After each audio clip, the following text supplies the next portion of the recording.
Hi, welcome to Youthful Aging for Real Women.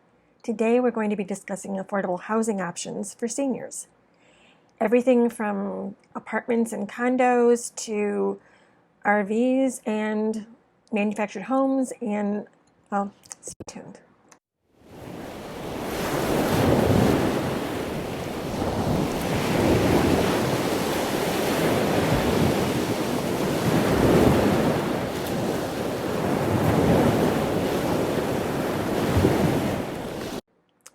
Before this last move, I looked into apartments and couldn't find anything I could afford. I live in a college town, so when I found one that was really reasonably priced, I discovered that I would be sharing the apartment with 5 other college students. Not an option for me. Other apartments were very expensive and they weren't in a very good neighborhood if they weren't. So I thought, okay, I'm not going to live in an apartment. Another thing was I had a bad experience in another apartment years ago. I lived on the 3rd floor. The laundry facilities were in the basement. And after carrying loads down 4 flights of stairs to put them in there, when I would come back later thinking it might be done, I would discover that somebody else in the building had taken all of my clothes out of the washing machine and threw them on the cement floor. So obviously apartments are not something that I really enjoy living in. If you own your own house and you don't have to pay anything for it anymore because you've paid for it, the best option would be to stay there. Unless your bedrooms are on the 2nd floor and you're having difficulty climbing stairs, then I would consider either moving all of your stuff to the 1st floor or finding some other place to live. But I think that if you own your own home, the best option is to just stay in it. Another option, condos.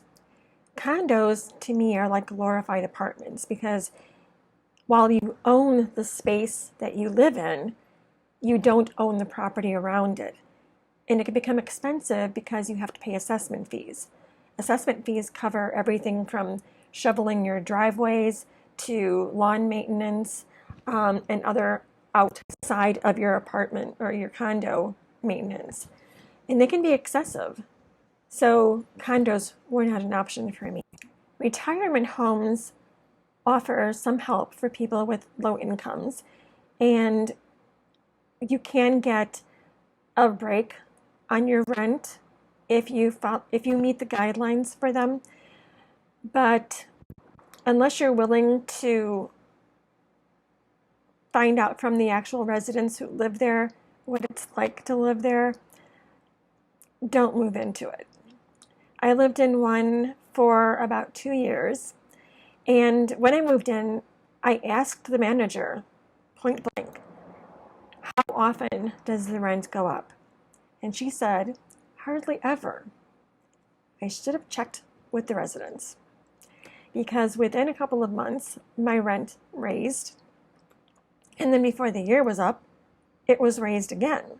So by the end of that year, it had gone up $40, which when I was figuring out my budget, that was just over the top. I spent another year looking for other housing options, and I'd like to go back to talking about the retirement community.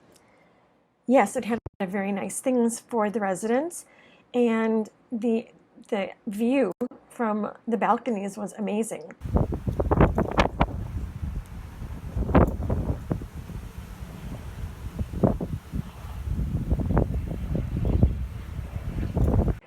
But when I first looked at the place, I was shown an apartment.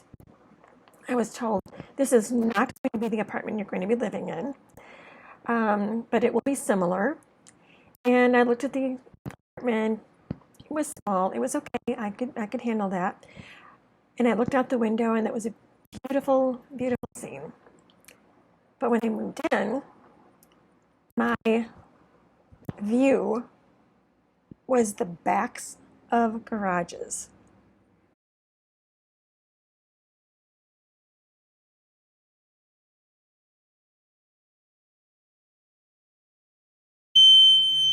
thought, well, okay, I can live with that.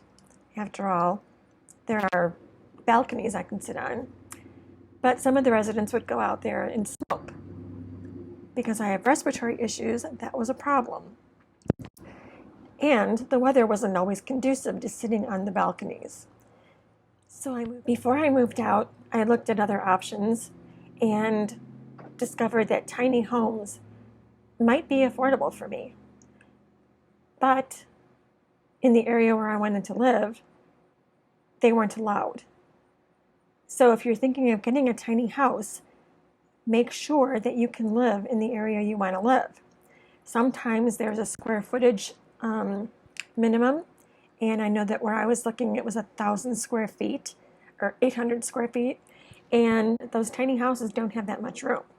So if you're thinking of getting a tiny house, make sure you have property to put it on, and make sure that the square footage meets requirements. What I finally settled on was a manufactured home, a used manufactured home. In the park where I live, you can rent these homes with options to buy, and if you have enough money to put down on the home, and sometimes it can be only $2,000 or less, you can find affordable housing.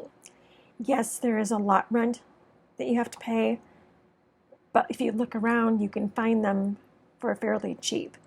I know where I used to live, it had gone up to over $500.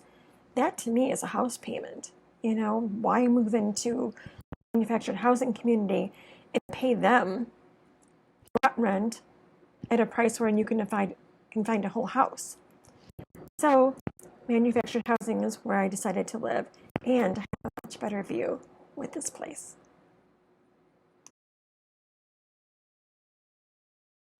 If you're looking for affordable housing options and you can't find any, check with your local churches or the community resource centers and see if there's anything available for people with low income. Sometimes there's a waiting list, but waiting, though it's annoying, is actually probably your best option. And like I said, if you have a house and you can afford to stay in your house, that's probably your best option. Otherwise, any of the other ones that I mentioned, take a look at them and see what you think.